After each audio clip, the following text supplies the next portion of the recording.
Great for me to be here today, and I want to thank Lucy for her kind introduction. I'd also like to acknowledge the other council members that are here with us today, Ellen Biss, Bernie Campaw, Donna Peacock, and Dan Calvert. And I want to thank the Mayor, Council, and staff for their continued efforts to preserve the quality of life residents and visitors of this beautiful community have come to rely on.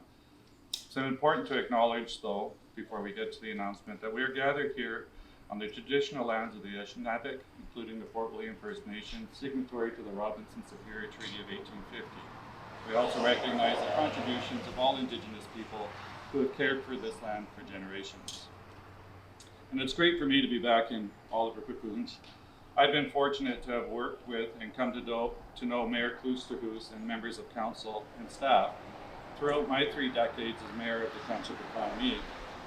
Relationships such as these have come to mean so much to me, and every time I have the opportunity to engage with the community, I'm reminded of the gifts of this work.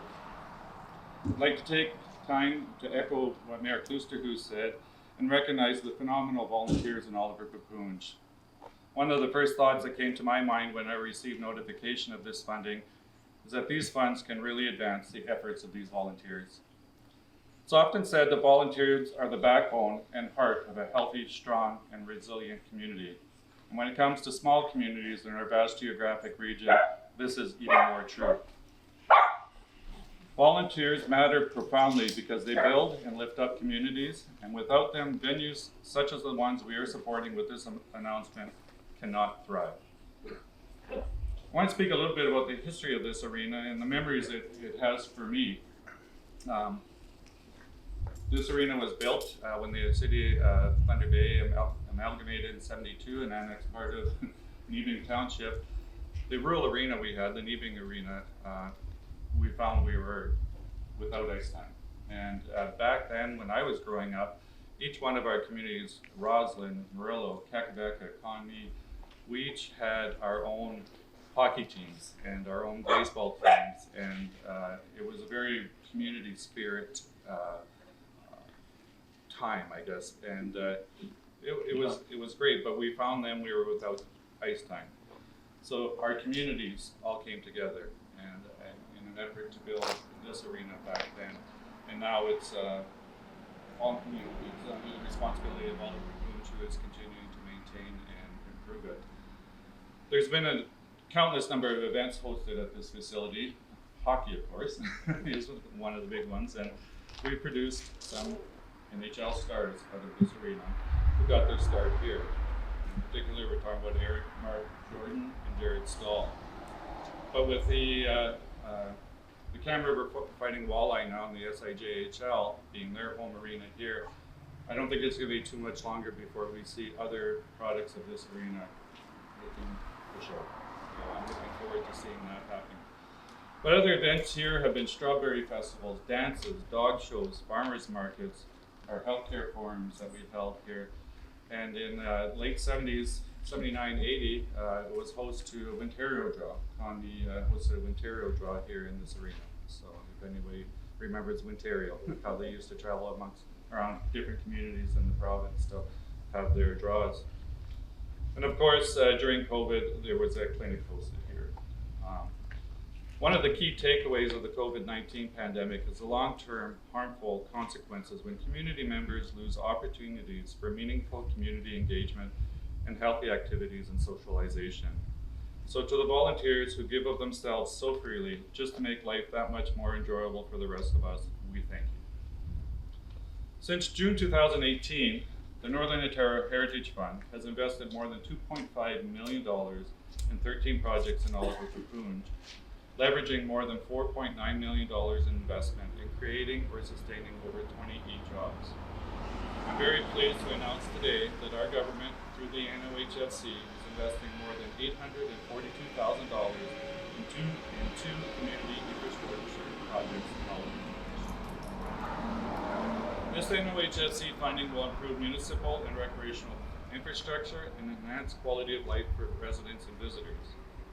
$486,000 will help renovate and extend the life of 6 separate municipal assets. The Murillo Community Center will have electrical upgrades, foundation, waterproofing, roof and door replacement, and an overhaul of its HVAC system. And the Rosslyn Community Center will have electrical upgrades, parking lot repairs, and new windows and doors. This funding will also make electrical and lighting upgrades and replace the indoor shelter at the Intola outdoor skating rink, along with upgrades to the rink boards, chain link fencing, lighting, and baseball facility at the Kakabeka outdoor skating rink and recreation complex. And the Rosslyn outdoor rink and the Murillo outdoor rink and recreational areas will have rink boards and chain link fencing replaced and improved lighting installed. $356,000 in funding will help Oliver Paipoonge modernize this facility here by replacing the propane-fueled ice resurfacer and a battery-powered machine, repairing the refrigeration equipment, installing a new railing, purchasing kitchen equipment, and making electrical upgrades for automating the ice plant to enhance efficiency and reduce costs. Today's investment demonstrates how our government is listening to our northern communities and partners so that together we can keep Northwestern Ontario attractive and current and continuously strive to improve the overall well-being of all Northerners. I'd like to congratulate the entire community of Oliver Paipoonge. I wish you continued success in your endeavors, and I look forward to learning more or hearing more about your many accomplishments. Thank you.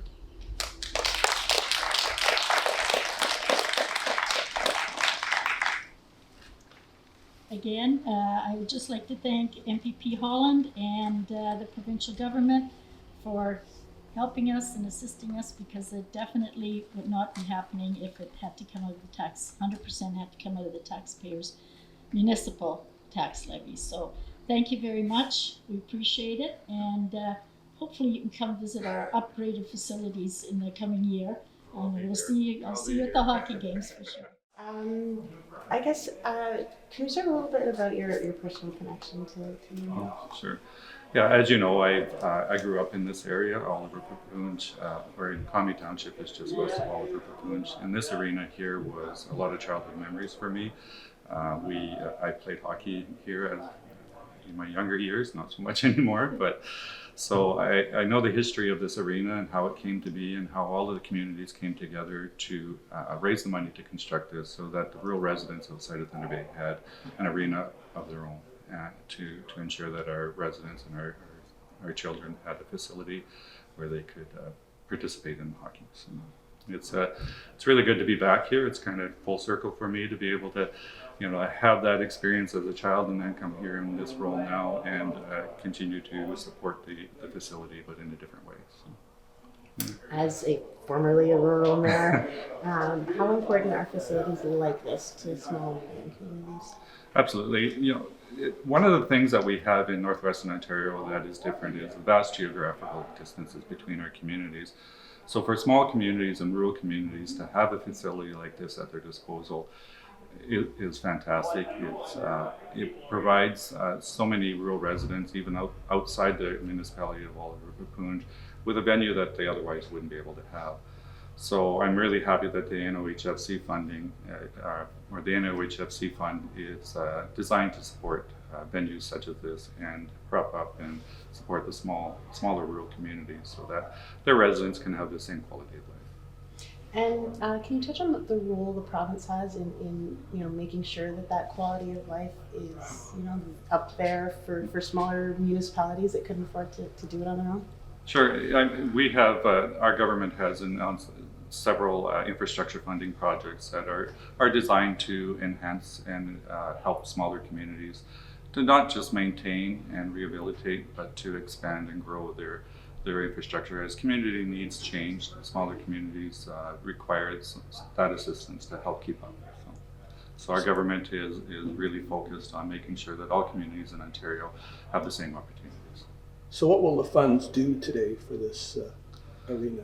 Well, as I mentioned in my remarks, that the funds here are going to go to electrical upgrades. They're going to be purchasing a battery-powered ice resurfacer to get away from the propane-operated one. It's going to improve systems for putting in the ice, maintaining the ice, and the cooling system. We're going to be putting in new kitchen equipment to help the canteen here, and so there's a number of improvements that are really going to enhance the arena. And as I mentioned in my remarks, with the Cam River Fighting Walleye, this is being their home rink. We're seeing tremendous crowds coming out to the games here at Norwest Arena. So all of these improvements are really going to go a long way to improve that experience for people that are coming to watch the games.